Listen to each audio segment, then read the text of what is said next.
Hello viewers, আসসালামু আলাইকুম। আমি খায়রুল আলম। আপনাদের সাথে আজকের আলোচনার বিষয় হলো পাসপোর্টে নামের অমিল থাকলে কী কী সমস্যায় পড়বেন। ভিসা সমস্যা থেকে নানাবিধ সমস্যায় পড়বেন, তাই নিয়ে আলোচনা করব আজকের এই ভিডিওতে। ভিউয়ার্স, মূল ভিডিওতে যাওয়ার আগে ছোট্ট একটি রিকোয়েস্ট, আপনি আমার চ্যানেলের নতুন দর্শক হয়ে থাকলে অবশ্যই আমার চ্যানেলটি সাবস্ক্রাইব করে পাশে থাকা বেল আইকনটি অন করতে ভুলবেন না। ভিডিওটি ফেসবুক পেজে দেখে থাকলে অবশ্যই ফেসবুক পেজে একটি লাইক দিয়ে ভিডিওটি শেয়ার করে অন্যদের দেখার সুযোগ করে দেবেন। ভিউয়ার্স, চলুন মূল ভিডিওতে চলে যাওয়া যাক। পাসপোর্টে নামের অমিল হতে পারে ভিসা বিলম্ব কিংবা ভিসা প্রত্যাখ্যানের বড় কারণ। তাই সব ভ্রমণ নথিতে নামের সামঞ্জস্য নিশ্চিত করা অতীব জরুরি। কেন হয় নামের অমিল? ছোটোখাটো বানান ত্রুটি, বানান ভুল হলে হলফনামা বা সহায়ক নথি দিয়ে সংশোধন সম্ভব। নাম পরিবর্তন, বিবাহ বিচ্ছেদ বা আইনি আদেশের পর নতুন পাসপোর্ট নিতে হয় এবং ভিসা তথ্য আপডেট করতে হয়। নামের অসঙ্গতি, মাঝের নাম থাকা বা না থাকা নামের ক্রমের পার্থক্য।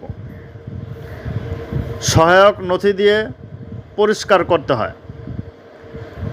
আবেদনের ভুল তথ্য, ভুল নাম দিলে সমস্যার সৃষ্টি হয়, তাই ফর্ম সাবমিটের আগে সব তথ্য মিলিয়ে দেখুন। অমিলের প্রভাব, ভিসা প্রত্যাখ্যান বা বিলম্ব কনসুলার অফিস অতিরিক্ত যাচাই করেন। সীমান্ত নিয়ন্ত্রণে ঝামেলা, প্রবেশে সমস্যা বা বিলম্ব হতে পারে।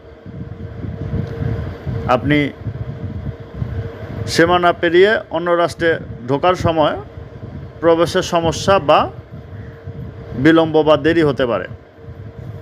সমাধান, সব সমস্যার সমাধান হইল সব নথি তথ্য যাচাই করুন, পাসপোর্টের নামের সাথে হুবহু মিল আছে কিনা, ত্রুটি পেলে দ্রুত সংশোধন করুন, পাসপোর্ট অফিস বা ভিসা সেন্টারের সাথে যোগাযোগ করুন, সহায়ক নথি সংগ্রহে রাখুন, বিবাহের সনদ, নাম পরিবর্তন, হলফনামা ইত্যাদি।